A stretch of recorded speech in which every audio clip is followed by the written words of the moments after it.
अस्सलाम वालेकुम दोस्तों, सब तो पहले तुसी ये वीडियो वेखो फिर गल करते हैं।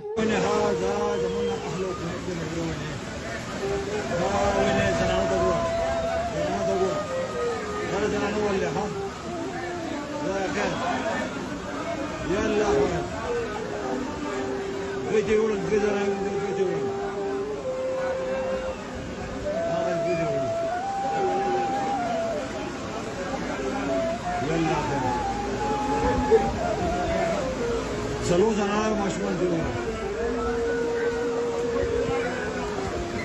بلا خير فيك الله خير بس لوز انا مشمول ديونا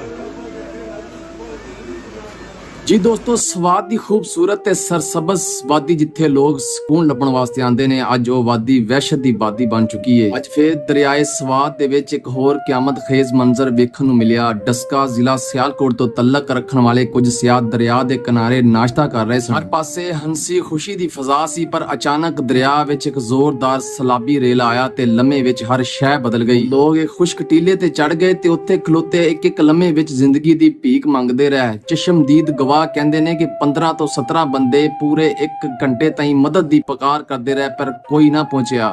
ਅੱਜ ਉਹਨਾਂ ਵਾਦੀਆਂ ਵਿੱਚ ਜਿੱਥੇ ਕੁਦਰਤ ਦੀ ਰੌਣਕ ਹੋਣੀ ਚਾਹੀਦੀ ਸੀ, ਉੱਥੇ ਲਾਸ਼ਾਂ ਤੇ ਚੀਖਾਂ ਗੂੰਜ ਰਹੀਆਂ ਨੇ। ਹਕੂਮਤ ਤੇ ਇੰਤਜ਼ਾਮੀਆਂ ਕੋਲੇ ਨਾ ਕੋਈ ਹਰ ਵਕਤ ਇਤਲਾਹ ਦੀ ਸਹੂਲਤ ਹੈ, ਨਾ ਕੋਈ ਰੈਸਕਿਊ ਪਲਾਨ। ਇਸ ਤਰ੍ਹਾਂ ਦੇ ਵਾਕਿਆਤ ਪਹਿਲੇ ਵੀ ਬਹੁਤ ਸਾਰੇ ਹੋ ਚੁੱਕੇ ਨੇ, ਪਰ ਸਬਕ ਕੋਈ ਨਹੀਂ ਲੈਂਦਾ। ਸਾਡੀ ਅਪੀਲ ਹੈ ਇੰਤਜ਼ਾਮੀਆਂ ਨੂੰ ਸੈਰਗਾਹਾਂ ਤੇ ਖਤਰਨਾਕ ਇਲਾਕਿਆਂ ਵਿੱਚ ਵੱਖਰੀ ਨਿਸ਼ਾਨਦੇਹੀ, ਰੈਸਕਿਊ ਟੀਮ ਤੇ ਵਾਰਨਿੰਗ ਸਿਸਟਮ ਲਾਜ਼ਮੀ। ਸਾਡੇ ਆਮ ਲੋਕਾਂ ਨੂੰ ਵੀ ਸਮਝਣਾ ਚਾਹੀਦਾ ਹੈ ਕਿ ਦਰਿਆਵਾਂ ਦੇ ਨਾਲ ਬਹੁਤਾ ਸਕੂਨ ਨਹੀਂ ਹੁੰਦਾ, ਪਰ ਉਹਦੀ ਗਹਿਰਾਈ ਵਿੱਚ ਮੌਤ ਛੁਪੀ ਹੁੰਦੀ ਹੈ। ਆਪਣੀ ਜ਼ਿੰਦਗੀ ਦੀ ਕਦਰ ਕਰੋ ਤੇ ਗੈਰ ਜ਼ਿੰਮੇਵਾਰੀਆਂ ਤੋਂ ਬਚੋ। ਦੋਸਤੋ, ਕੁਝ ਇਤਲਾਤ ਦੇ ਮੁਤਾਬਕ ਬੰਦੇ ਤੇ ਖੁਸ਼ਕ ਟੀਲੇ ਤੇ ਖੜੇ ਹੋ ਕੇ ਜ਼ਿੰਦਗੀ ਦੀ ਆਖਰੀ ਉਮੀਦਾਂ ਲਗਾਏ ਖਲੋਤੇ ਰਹੇ ਤੇ ਆਸ ਕੀਤੀ ਜਾ ਰਹੀ ਸੀ ਕਿ ਰੈਸਕਿਊ ਟੀਮ ਵਕਤ ਤੇ ਆ ਜਾਏਗੀ, ਪਰ ਅਫਸੋਸ ਰੈਸਕਿਊ 112 ਵੀ ਕਈ ਦੇਰ ਨਾਲ ਪਹੁੰਚੀ ਤੇ ਉਹ ਵੀ ਸਿਰਫ ਕਿਨਾਰੇ ਤੇ ਖਲੋਤੀ ਰਹੀ। ਕਿਸੇ ਵੀ ਅਹਿਲਕਾਰ ਵਿੱਚ ਹਿੰਮਤ ਨਾ ਆਈ ਕਿ ਉਹ ਪਾਣੀ ਵਿੱਚ ਉਤਰ ਕੇ ਉਹਨਾਂ ਮਾਸੂਮ ਜਾਨਾਂ ਨੂੰ ਬਚਾ ਲੈਂਦਾ। ਬਸ ਸਭ ਕੁਝ ਵੇਖਿਆ ਗਿਆ, ਤਸਵੀਰਾਂ ਖਿੱਚੀਆਂ ਗਈਆਂ, ਵੀਡੀਓ ਬਣਾਈਆਂ ਗਈਆਂ, ਪਰ ਕਿਸੇ ਨੇ ਹੱਥ ਨਹੀਂ बढ़ाया। ਉਹ ਬੱਚਿਆਂ ਦੀਆਂ ਚੀਖਾਂ, ਉਹ ਡੁੱਬਦੀ ਹੋਈ ਆਵਾਜ਼, ਉਹ ਮਾਸੂਮ ਜਾਨਾਂ ਦੀ ਦੁਆਈ ਅੱਜ ਵੀ ਦਰਿਆ ਦੇ ਕਿਨਾਰੇ ਗੂੰਜ ਰਹੀ ਹੈ। ਸਾਡੀ ਇਨਸਾਨੀਅਤ ਸ਼ਾਇਦ ਮੌਤ ਤੋਂ ਪਹਿਲੇ ਹੀ ਮਰ ਚੁੱਕੀ ਹੈ। ਹਕੂਮਤ ਤੇ ਰੈਸਕਿਊ ਅਦਾਰਿਆਂ ਨੂੰ ਸਿਰਫ ਵਸਾਇਲ ਨਾਲ ਨਹੀਂ, ਹੌਸਲਾ ਵੀ ਚਾਹੀਦਾ ਹੈ ਤੇ ਆਵਾਮ ਨੂੰ ਸਿਰਫ ਫੋਨ ਦੇ ਕੈਮਰਿਆਂ ਨਾਲ ਨਹੀਂ, ਦਿਲ ਨਾਲ ਰੱਦੇ ਅਮਲ ਦੇਣਾ ਚਾਹੀਦਾ ਹੈ। ਇਹ ਵਾਕਿਆ ਸਿਰਫ ਇੱਕ ਹਾਦਸਾ ਨਹੀਂ ਹੈ, ਸਾਡੀ ਕੌਮ ਦੀ ਬੇਹਿੱਸੀ ਤੇ ਨਾਅਹਲੀ ਦਾ ਸਬੂਤ ਹੈ। ਅੱਜ ਇਸ ਵਾਦੀ ਵਿੱਚ ਸਿਰਫ ਪਾਣੀ ਨਹੀਂ ਵਿਆ,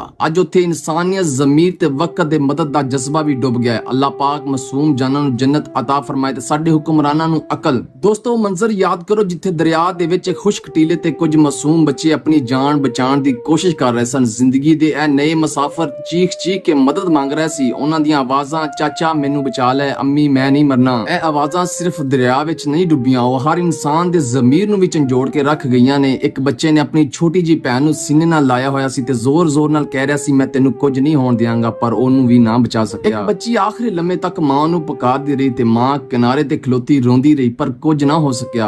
ਇਹਨਾਂ ਬੱਚਿਆਂ ਦੀਆਂ ਮਾਸੂਮ ਚੀਖਾਂ, ਉਹਨਾਂ ਦੀਆਂ ਸਿਸਕੀਆਂ ਸਾਡੇ ਸਮਾਜ ਦੀ ਬੇਹਿੱਸੀ ਤੇ ਇੰਤਜ਼ਾਮੀਆਂ ਦੀ ਨਾਅਹਲੀ ਦਾ ਇੱਕ ਵੱਡਾ ਸਵਾਲੀਆ ਨਿਸ਼ਾਨ ਹੈ। ਸਾਡੇ ਬੱਚਿਆਂ ਲਈ ਸਕੂਲਾਂ ਵਿੱਚ ਤਾਲੀਮ, ਤਫਰੀਹ ਤੇ ਤਹਫ਼ੁਜ਼ ਦੀ ਗੱਲ ਕਰਨ ਵਾਲੇ ਅਦਾਰੇ ਕਿਉਂ ਇਸ ਤਰ੍ਹਾਂ ਦੇ ਖਤਰਨਾਕ ਮਕਾਮਾਤ ਤੇ ਵਾਰਨਿੰਗ ਸਿਸਟਮ ਨਹੀਂ ਲਗਾ ਸਕੇ? ਕਿਉਂ ਇਸ ਕੌਮ ਦੇ ਮਾਸੂਮ ਬੱਚੇ ਦਰਿਆ ਵਿੱਚ ਮਰਨ ਤੋਂ ਬਾਅਦ ਹੀ ਹਕੂਮਤ ਜਾਗਦੀ? ਅੱਜ ਸਾਡੇ ਕੋਲ ਸਿਰਫ ਸਵਾਲ ਨਹੀਂ, ਜਵਾਬ ਵੀ ਕੋਈ ਨਹੀਂ, ਪਰ ਇਹ ਜ਼ਰੂਰ ਯਾਦ ਰੱਖਣਾ, ਜਿਹੜੇ ਬੱਚੇ ਅੱਜ ਡੁੱਬ ਗਏ ਨੇ ਉਹ ਸਾਡੇ ਬੱਚੇ ਵੀ ਹੋ ਸਕਦੇ ਸੀ। ਅੱਲਾਹ ਉਹਨਾਂ ਮਾਸੂਮ ਜਾਨਾਂ ਨੂੰ ਜੰਨਤੁਲ ਫਿਰਦੌਸ ਦੇ ਵਿੱਚ ਜਗ੍ਹਾ ਅਤਾ ਫਰਮਾਏ ਤੇ ਸਾਡੇ ਦਿਲ ਵਿੱਚ ਕੁਝ ਹਮਦਰਦੀ ਤੇ ਸਾਡੀ ਇੰਤਜ਼ਾਮੀਆਂ ਵਿੱਚ ਕੁਝ ਜ਼ਿੰਮੇਵਾਰੀਆਂ ਪੈਦਾ ਕਰੇ। ਦੋਸਤੋ, ਇੱਕ ਲੰਮੇ ਲਈ ਸੋਚੋ, ਜੇ ਉੱਥੇ ਹੈਲੀਕਾਪਟਰ ਮੌਜੂਦ ਹੁੰਦਾ, ਜੇ ਉੱਥੇ ਰੈਸਕਿਊ ਅਦਾਰਿਆਂ ਕੋਲੇ ਫਜ਼ਾਈ ਇਮਦਾਦ ਹੁੰਦੀ ਤੇ ਅੱਜ ਉਹ ਮਾਸੂਮ ਬੱਚੇ, ਉਹ ਸਾਰੀ ਫੈਮਿਲੀ ਜ਼ਿੰਦਾ ਹੁੰਦੀ। ਸਾਡੇ ਮੁਲਕ ਵਿੱਚ ਖੇਲ ਦੇ ਮੈਦਾਨਾਂ ਵਿੱਚ ਹੈਲੀਕਾਪਟਰ ਫੁਲਾਰੇ ਜਾਂਦੇ ਨੇ, ਪਰ ਜਿੱਥੇ ਕਿਸੇ ਦੀ ਜਾਨ ਬਚ ਸਕਦੀ ਉੱਥੇ ਕੋਈ ਇੰਤਜ਼ਾਮ ਨਹੀਂ, ਕੋਈ ਤਿਆਰੀ ਨਹੀਂ, ਕੋਈ ਫਿਕਰ ਨਹੀਂ। ਉਹ ਬੱਚੇ, ਉਹ ਖਾਨਦਾਨ ਕੋਈ VIP ਨਹੀਂ ਸੀ, ਇਸ ਲਈ ਸ਼ਾਇਦ ਉਹਨਾਂ ਦੀ ਜਾਨ ਦੀ ਵੀ ਕੋਈ ਕੀਮਤ ਨਹੀਂ ਸੀ। ਦੋਸਤੋ, ਜੇ ਕਿਸੇ ਵਜ਼ੀਰ, ਅਫਸਰ ਜਾਂ ਕਿਸੇ ਵੱਡੇ ਬੰਦੇ ਦਾ ਬੱਚਾ ਉੱਥੇ ਹੁੰਦਾ ਤੇ ਯਕੀਨ ਕਰੋ ਆਸਮਾਨ ਤੋਂ ਹੈਲੀਕਾਪਟਰ ਵੀ ਆ ਜਾਣਾ ਸੀ, ਰੈਸਕਿਊ ਟੀਮ ਵੀ ਤੇਜ਼ੀ ਦੀ ਤਰ੍ਹਾਂ ਪਾਣੀ ਵਿੱਚ ਕੁੱਦ ਜਾਣੀ ਸੀ। ਪਰ ਚੌਂਕਾ ਉਹ ਸਿਰਫ ਆਮ ਲੋਕ ਸਨ, ਉਹ ਸਿਰਫ ਗਰੀਬ ਸਿਆਹ ਸਨ, ਉਹ ਸਿਰਫ ਸਾਡੀ ਬੇਸ ਸਿਸਟਮ ਵਿੱਚ ਰਹਿਣ ਵਾਲੇ ਇਨਸਾਨ ਸਨ। ਐਸੇ ਲਈ ਉਹ ਦਰਿਆ ਵਿੱਚ ਪਾ ਦਿੱਤੇ ਗਏ ਤੇ ਕੌਮ ਸਿਰਫ